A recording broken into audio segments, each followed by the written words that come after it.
Pre-season, how do you think it's all gone? Yeah, I think I don't have to lie. It was a good pre-season, which we had. We had good trainings weeks. We had good tests, which we played against very good opponents. Yes, we traveled a lot, but the boys took it very well. I think this made it a little bit shorter, because 6 weeks is a lot, but because of the travel, maybe it doesn't felt as 6 weeks, and now it's just around the corner that we have the first game. So overall, we had a good preseason. This is the truth, and obviously, do we know where we are? No, nobody knows. This is the truth as well. But I prefer to come out of the back of a good preseason, which we had without a shadow of a doubt, rather than a less good one. And this is exactly what we have. And now we are really looking forward to what's going on Saturday. A good outing to go into the new season as well against Olympiacos, winning, keeping a clean sheet, and having that feel-good factor about going into this. Yeah, but it was not only because of the Olympiacos game. It was the whole 6 weeks before. The performances looked good. We looked very organized, very sharp, very committed and together. So credit to the boys in preseason matches. This is not as easy sometimes, but they've done it more or less from day one. And now in a competitive game, even it should be on the next level. And this is what our aim is. The boys set the standards very, very high. Their own demanding in training is very, very high. They came back from the off-season in a very, very good shape, to be fair to them. I have not seen a lot of teams, and this was not my first preseason, where the players came back in such a good condition after the off-season, though this meant we were able to start on a much more higher point as well. And now we are really looking forward to the competitive games, because this is why we're doing this job, isn't it? Yeah. The players you've brought in, you obviously learned more about them as time has gone on. Is there anything that has surprised you about any of them at all? No. Maybe how funny Ashley Barnes is. No, seriously, no surprises. I think in the 6 weeks we got exactly what we expected from them, in terms of their character, in terms of their attitude, in terms of how they drive the dressing room, how they drive the standards in training, obviously the individual quality as well. And they are good guys. This is what you immediately could see. And now as I said, we have to, and we like to show this on Saturday the first time, and hopefully collect 3 points. Yeah. You intimated recently that probably might be the end of your recruiting, but are you in a situation where it could be never say never if anything happens, for instance, if someone leaves? Yeah, the transfer window is open. I said this beforehand. I'm quite happy with the squad which we have. I think we have done our business, but I will not lie to you. I expect that there will be some outs as well, and maybe this means that they come some players in as well. But this is too early to say this. Where we are at the moment with the squad which we have, I'm happy. And if this means this is a squad which we will have when we go into the season after the transfer window, I'm more than happy. If this will be the case, nobody knows. Yeah. And in terms of the championship as a whole, do you expect it to be any different to previous seasons? Any of the teams who are coming down or any of the teams coming up might cause a surprise? No, I think it's a little bit like mostly, isn't it? Last season it was Norwich, the big team. Now it's Leicester and Southampton and Leeds, a team which got relegated. But I think at the end of the day, there are 10 to 12 teams which are chasing for promotion, with everyone with the right, maybe even more. And we are one of them. And this is how it is. And we will work for it tirelessly, day in, day out. and a good start for sure will always help, and this is what our aim is on Saturday. Okay. And finally, just an update on a couple of the long-term injuries. Boyer, yeah, that's it, and Grant Hanley as well. Yeah, Grant is doing very well. He is now, I think, 3.5 months, 4 months post-surgery. Obviously, he has some further months to go, but he's doing very, very well. He's with us every day at the training ground, in the dressing room, which is good to have the touch, to be in touch with him. Borja is progressing very well as well. He is out of his boot now. We hope that he is maybe a little bit earlier back than we expected. But this is now what we have to wait on the next 2 weeks, 3 weeks, how quick he can progress us. But at the minute it looks that he's maybe back a little bit earlier. Tompkinson is not as bad as we thought. With his syndesmosis injury, we expect him back in 2 to 3 weeks in full training. The only one which we have a concern with is Lungi. Unfortunately, the injection therapy has not worked like we hoped. He still has pain, and we now decided that he goes with his pelvic issues to another consultant next week, and then we have to see sorry, what kind of an outcome this will be. Okay. Wish you well. Thank you. Thanks, Tommy. Pat? David, nice to see you again. I think Sorensen, as you say, is a wait and see. Any of the other guys you haven't referenced there who've been in and around it towards the end of pre-season? Any issues there going into Saturday, fitness-wise? No. Everyone else good. We were able to give everyone in pre-season 80 minutes plus in one game at least. I think we were able to give them a lot of minutes as well with the 7 pre-season matches, and 5 of them were very, very competitive. We have no further issues, touch wood. This will be the case for the future. Ask you about Jolis. There's a few reports coming out of Germany this afternoon. There might be something happening, maybe Fortuna Dusseldorf been mentioned. What can you update us on? Yeah, I don't like to speak about the club, but I can let you know that he has a permission to speak to another club, a European club, and we will see what will be the outcome. But if someone has the permission to speak, it looks like that it's close. To be fair on him, I think I asked you after the Parkos game. You were very honest that it might go that route because you've talked about Rowe and Ornell and Borja and Fashnak. Is it that in the equation here that he's probably not going to get himself in and around your first 11 this season? Yeah, this is. I had very clear and honest conversations with Christos. He's a young lad. He didn't play a lot in the last 2 seasons. He needs now a move or a team where he can start 30 games, and I can't see this happen here. But he's a talent, and this is why for his career it's so important that he finds a club where he maybe can start 30 games. Hopefully this will be in his new club.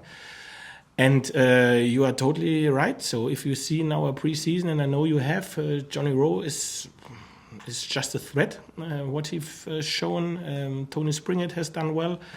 Ornell, obviously always has to work in the pre-season only because of how his body is, but he does, and he works very hard. And with Fastnacht, we have a different type of a winger now in our squad as well. He has to settle in for sure. It was a very busy period the last 2 weeks. Everything is quite new for him.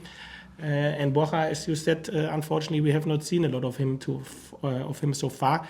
But he is only a few weeks away from being back, and this means we have good competitiveness on the wide positions, and this is why I'm more than happy that Christos is speaking to another club.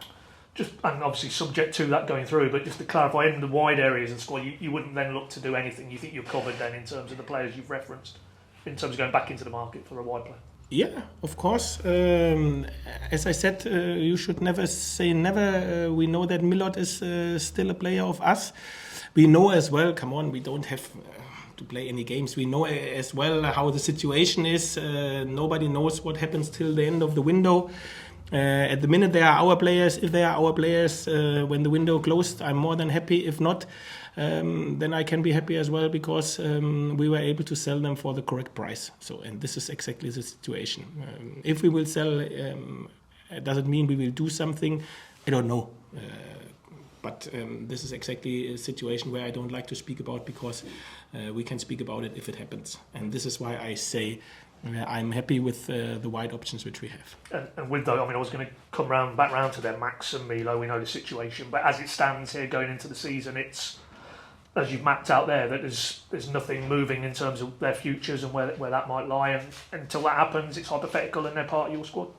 Exactly. So now for them it's pre-season. They have to catch up. Today they train with us. They have some individual work to do. Will they be involved in the matchday squad? No, of course not. They are now back in training for 1.5 to 2 weeks. But are they our players? Yes, at the minute they are our players. Sorry. And we have to see how everything progresses. It's not my first pre-season and not my first window where I have a situation like this, where it's pretty clear what the player likes to do, where it's pretty clear what our preference is as well. But it's football. Nobody knows at the end of the day if it will happen, what we expect what will happen. And if not, we have to prepare it. And I'm more than happy because both are good lads, good guys. And if they are our players after the window closed, I'm more than happy. Just with Milo specifically, because as you say, all summer it feels like there's been a lot of talking of going back to Turkey. Is he one, either you or Dave or Stuart, or both? Have you had to sit down with him during pre-season? Not to question the guy's commitment or his, how his professionalism, but just focus on your football and let other people deal with whatever else is going on. There is no issues with Milot. He's done absolutely professional. I had a couple of conversations with him. How I treat him, like I've done with Max. Obviously, with Max, it's easier because we already have a relationship after the last 6 months. But both are doing their job really well. And as I said, we will see what the next 3.5, 4 weeks will bring. Taking a step back from individuals, as a head coach, as you say there, you're now into the business of trying to win games of football, picking up 3 points. Is it frustrating because they experimented, didn't they, with shutting the window before a season started? The fact that likes of me and plenty of others, for the next 3 weeks until that window closes, you're going to have to field questions about whoever. I mean, is that a frustration as a head coach that you just want to focus on winning games of football? Yeah, to be fair, I know that this question will come. It's your job, and I will answer them as honest as I can. But at the end of the day, yes, I would love that the window closes with match day 1, but this is not the case. So I'm not in dreamland. So what I can't change, what will not be the case, I don't have to think or to speculate about it. I don't waste my energy on this. What I can say, I had squads together where it was much more complicated situations like you mentioned when it's uncertain what will happen, much more difficult to deal with. This is not the case in this dressing room, and this is just great. And this makes me as well so confident that we will not have any problems with the transfer window moving forward to the next 3 weeks. Bringing it back round to the football, you've already said to Donny there, you feel Norwich should be justifiably one of 10 or 12 who start this season and feel promotion is a name. You've seen. It seems like everybody wants to make a prediction about who's going to finish where in the table. But putting that to aside, what do you think this group can achieve if things come together? What's your feeling? I think there are so many things in place which I've seen after 6 weeks. I was very rarely so confident about this group of characters and this togetherness and this commitment and this enthusiasm and the atmosphere of having own high standards and demanding. This is what I very rarely had in the past with teams. This is special. Obviously, now the games come. Now we have to show it that we can do it in competitive games as well. But to be fair, if the focus and the concentration was so high in every single training session, in every single test match, why it should be less if it's competitive makes no sense. So this is why I'm really looking forward to the first game. I think obviously it's too early to predict where we will end up. Do I have a good feeling? Yes, I have. It's the truth. What does it mean? I have no idea. I think it's like always, and this is always the truth. You have to play every opponent once, and then you maybe can have the chance to give a real prediction how strong your side is. Beforehand, it's only speculation. Yeah, a couple more if I can. And I asked you this after the Olympiacos game, the Carrow Road factor. You said, I think, after the game Saturday, if we would come together, you can achieve something this season. And that was a good first step last weekend. And obviously, Hull, first time in the league at home this Saturday, just reiterate that message. Carrow Road needs to be a place where fans, players, whoever, come together and make it difficult for the opposition. Yeah, absolutely. And I think we have done, as you said, a good step with the first game. I'm so happy and so pleased that we play the first game at home. It has to give us a really boost. The atmosphere has to be electric before the kickoff, because obviously the guys, the supporters are desperate about competitive football now. They've seen a lot of them in the internet, maybe the one or other test game, but they have not seen them in a competitive game for such a long time. Some new faces will be used as well on Saturday, and I know that the players are really looking forward to this as well. And if this can click together, the supporters and the performances of the players, the energy which a stadium, Carrow Road, can produce, clicks together with the energy on the pitch, we can create something very, very special in this season. Just a final one, just interested really. The EFL have come out, I think, in the last week or so and talked about a few little tweaks to various rules, and the one that stands out for me is this thing about what we saw in the World Cup, time added on, stopping clocks for various elements within a game, and that could alter it quite considerably, couldn't it? If you're getting another 6, 7, 8 minutes worth of playing time. What's your thoughts on that particular aspect?